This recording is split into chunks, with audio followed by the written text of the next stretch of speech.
Okay, everyone can be seated. And good afternoon, ladies and gentlemen. I'm Judge Battle. I'll be presiding over jury selection and the trial of this case. I'd first like to welcome all of you to the 13th Judicial Circuit and to this courtroom. I'm going to go ahead and start right off by thanking you for your patience as we go along.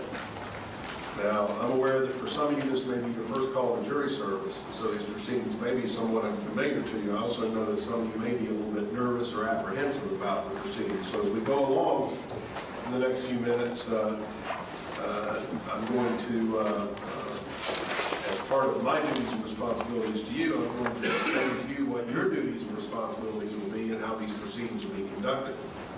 Before we begin, though, I want to share with you my opinion that I believe that you're being called upon to perform one of the highest duties of citizenship that we have in our system of government, and that is to sit in judgment of facts, which will determine whether someone who's been accused of crimes is guilty or not guilty. And I consider that to be an extraordinarily high duty, and I appreciate all of you being here in honest fulfillment of your jury service. Now, I know that you've been waiting for a long time.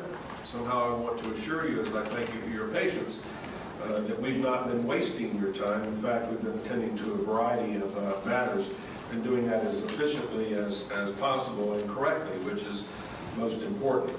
And we're going to continue to do that and throughout do everything we can to be considerate of your time, and somehow I want you to know that. Now, one of the things I want to say right at this point, I'm going to give you further instruction, but as we begin this process, I want to make it absolutely clear as the instruction you received when you were sworn as prospective jurors on Monday. I want to make it clear that from this point forward, in fact, from the point that you were sworn in that initial qualification, you must not discuss this case or anything that occurs here in the courtroom with anyone else. And I'm going to be reminding you of that rule and going through it in a little more detail as we progress. So now that I've let you come in and give you that brief introduction, let you sit down, I have to ask you to stand up and raise your right hand to be sworn as prospective jurors. You swear or affirm you will truthfully answer all questions asked of you, so help you God? Yes. Okay, thank you. You can be seated again. Now, this is a criminal trial. This is the case of the state of Florida versus Julie Schenecker. Ms. Schenecker is charged with 2 counts of murder in the first degree premeditated. The elements of these offenses will be explained to you later. With that, I'm going to introduce those present. Mr. Traina, if you'd introduce those at your table, sir. My name is Charles Traina. To my right is Jennifer Spradley. To Ms. Spradley's right is Ms. Schenecker, our client. To Ms. Schenecker's right is Jay Duncan. And at that table is Michelle McNamara, who's assisting us with the jury selection process. Mr. Pruder for the state. Thank you. Good afternoon.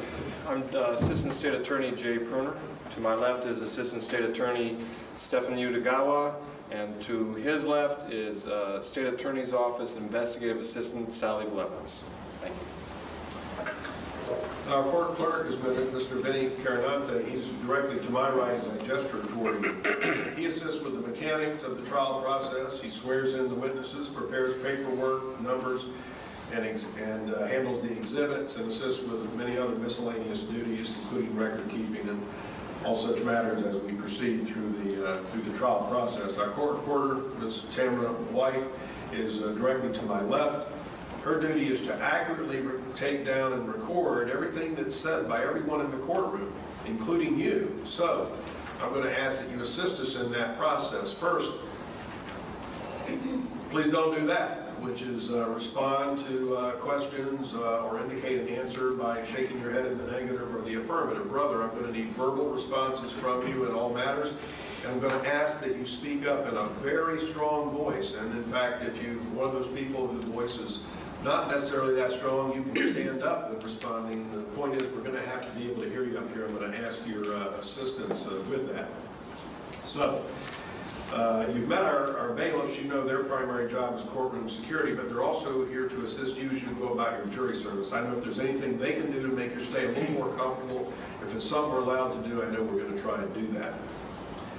Now, before you proceed further, I'm going to read to you an important instruction that you're required to strictly abide by, and I alluded to it earlier. In order to have a fair and lawful trial, there are rules that all jurors must follow. A basic rule is that jurors must decide the case only on the evidence presented in the courtroom. You must not communicate with anyone, including friends and family members, about this case, the people and places involved, or your jury service. You must not disclose your thoughts about this case or ask for advice on how to decide this case.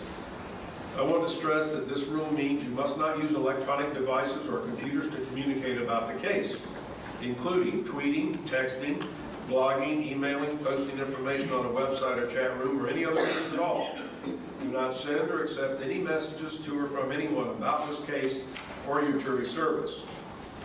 You must not do any research or look up words, names, maps, or anything else that may have anything to do with this case. And this includes reading newspapers, watching television, or using a computer, cell phone, the internet, any electronic device, or any other means at all to get information related to this case or the people and places involved in this case. And again, this applies whether you are in the courthouse, at home, or anywhere else. Now, all of us are depending upon you to follow these rules so that there will be a fair and lawful resolution to this case. Unlike questions that may be asked in court, which will be answered in court in the presence of the judge and the parties, if you investigate, research, or make inquiries on your own outside of the courtroom, the trial judge has no way to assure that they are proper and relevant to the case. The parties, likewise, have no opportunity to dispute the accuracy of what you find or to provide rebuttal evidence to it. And that is contrary to our judicial system, which assures every party the right to ask questions about and rebut the evidence being considered against it and to present argument with respect to that evidence. Non-court inquiries and investigations unfairly and improperly prevent the parties from having that opportunity that our judicial system promises.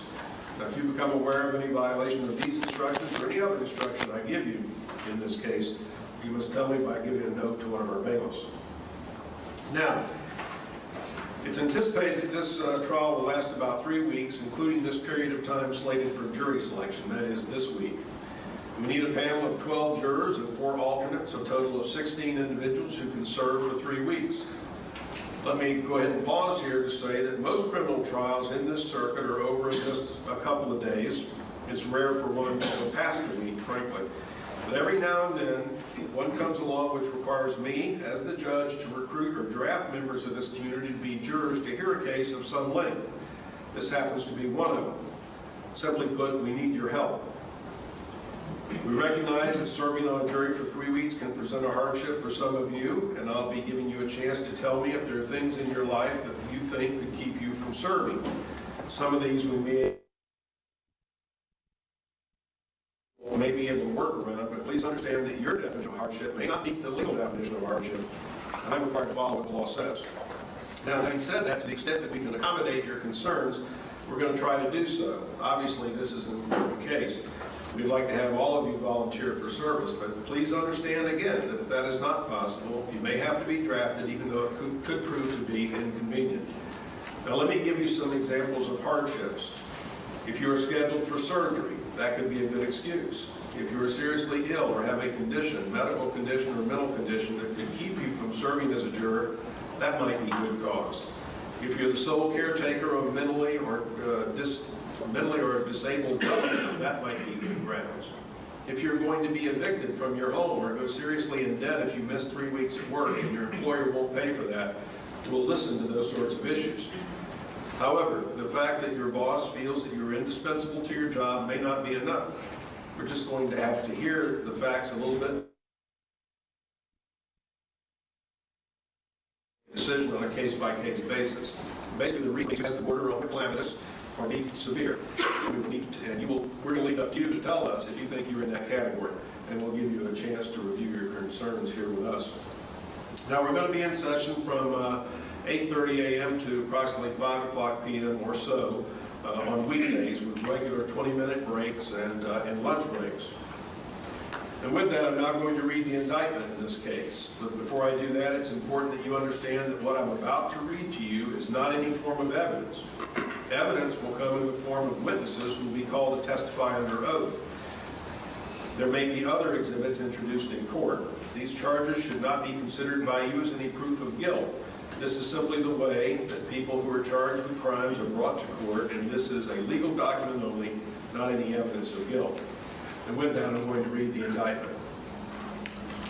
State of Florida versus Julie Schenecker. The grand jurors, count one. The grand jurors of the County of Hillsborough, State of Florida, charged at Julie Schenecker on or between the 27th and 28th days of January 2011 in the County of Hillsborough, the State of Florida, did unlawfully and feloniously kill a human being, to wit, Bo Schenecker, with a premeditated design to effect the death of Bo Schenecker or any other human being by shooting him with a weapon, to wit, a firearm, and during the course of the commission of the offense, the said Julie Schenecker carried, displayed, used, threatened to use, or attempted to use a weapon, to wit, a firearm, and actually possessed a firearm and discharged a firearm, and as a result of the discharge, death was inflicted upon Bo Schenecker, contrary to the form of the statute in such cases made and provided, to wit, Florida Statute 782.04, sub 1, 775.087, sub 1, 775.087, sub 2. Count two. The grand jurors of the County of Hillsborough, State of Florida, charged at Julie Schenecker on or between the 27th and 28th days of January 2011 in the County of Hillsborough and in the State of Florida did unlawfully and feloniously kill a human being, to wit, Calix Schenecker, with a premeditated design to effect the death of Calix Schenecker or any other human being by shooting her with a weapon, to wit, a firearm. And during the course of the commission of the offense, the said Julie Schenecker carried, displayed, used, threatened to use, or attempted to use a weapon, to wit, a firearm, and actually possessed a firearm and discharged a firearm, and as a result of the discharge, death was inflicted upon Caleb Schenecker, contrary to the form of the statute in such cases made and provided, to wit, Florida Statute 782.04, sub 1, 775.087, sub 1, 775.087, sub 2. Now, next I'm going to read to you some of the laws that I expect to give you at the end of the trial. I'm going to go over some of these laws with you now so that it will be clear as to what the attorneys are asking when certain concepts are explored. So I'd ask you to pay close attention. We'll address burden of proof and reasonable doubt. The defendant has entered a plea of not guilty. This means you must presume or believe the defendant is innocent. The presumption stays with the defendant as to each material allegation in the indictment through each stage of the trial, unless it has been overcome by the evidence to the exclusion of and beyond a reasonable doubt. To overcome the defendant's presumption of innocence, the state has the burden of proving the crime with which the defendant is charged was committed, and the defendant is the person who committed the crime. The defendant is not required to present evidence or prove anything. Whenever the words reasonable doubt are used, you must consider the following. A reasonable doubt is not a mere possible doubt, a speculative, imaginary, or forced doubt. Such a doubt must not influence you to return a verdict of not guilty if you have an abiding conviction of guilt. On the other hand, if, after carefully considering, comparing, and weighing all the evidence, there is not an abiding conviction of guilt, or if, having a conviction, it is one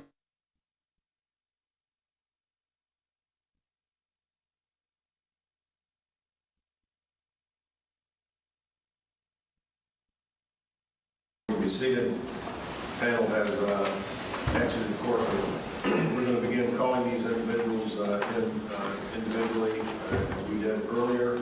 Let me understand, though, I understand we may have identified to the attorneys earlier two individuals that have approached our bailiffs and indicated that they would ask to be heard as soon as possible.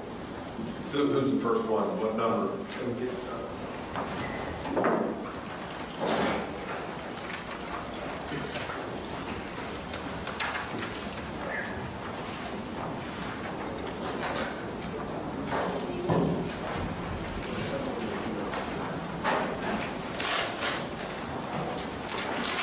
What's the first number?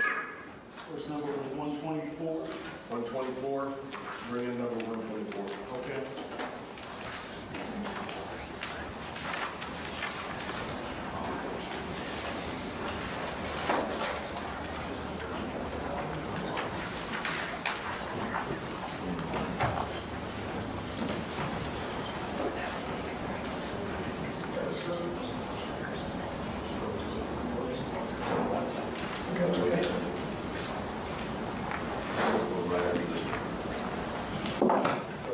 All right, sir, you can come in, have a seat, and we'll allow the attorneys to make a brief inquiry. Go ahead, Mr. Davis. Thank you. Good afternoon, sir. Good afternoon. You've indicated that service on the jury for the next few weeks would cause hardship to you. Can you explain for us, please? I'm active duty military. Tomorrow I'm actually supposed to be heading out of the area. I've got orders to just a short trip, but then I'm supposed to leave again in about 2 weeks for a longer trip. Okay. How long is the trip scheduled, the deployment for that you're scheduled to leave for tomorrow? Tomorrow it's just 1 day. Okay. And the second deployment is, what's the date of that? Do you know, sir? We depart on the 16th of May. Okay. As a practical matter, what happens if this judge or any court, any judge doesn't release you from jury service and you have orders to deploy? What kind of positions that puts you in? Very difficult position. I've actually never been up against this where I've had to bring that up before. With the bill that I hold right now, it proves even more difficult. Okay. I don't, of course, want you to tell us anything that is privileged or shouldn't be discussed in an open forum, but can you give us any further idea of what this involves? I'm the aide, I'm the aide for a 3-star general of United States Marine Corps Forces Central Command. Okay. So I do all his scheduling and his trip planning. Within the trip planning, there's strategic level key leader engagements that he becomes involved in, and I do all the planning for those. Okay. So up until I depart for there, up until we depart on a trip, I need to be heavily involved because those are for other countries. Are there other individuals who have the capability to perform your tasks should you be unavailable? I'm the sole one in this job. Okay. All right, thank you. Nothing further. You may reply.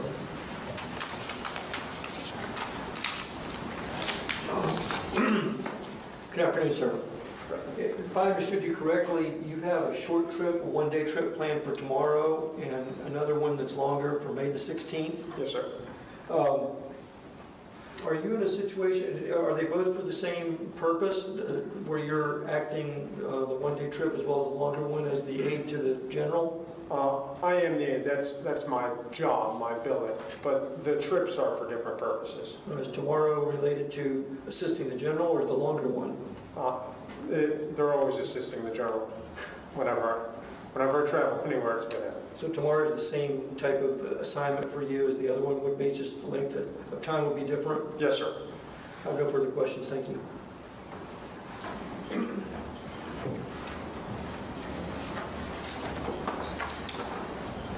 I'll allow you to brief follow-up. Are the purposes of your trip training? This next one is a class. It's a capabilities demonstration for tomorrow, but the follow-on one is not training. It's like I said, we're going overseas, going to 6 different countries, doing a lot of key leader engagements with foreign and U.S. counterparts. Anything based upon my question? No, sir. No, Judge. You may step out. Thank you, sir.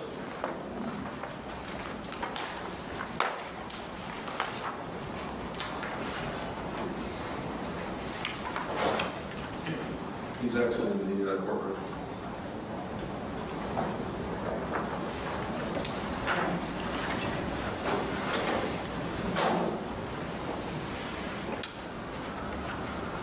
Candidly, don't know what any of that means, but it sounds like a conflict to me, sir.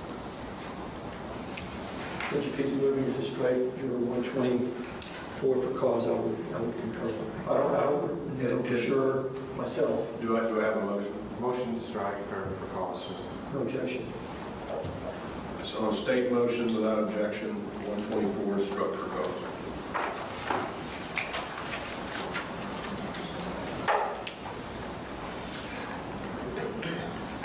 Who's the next one?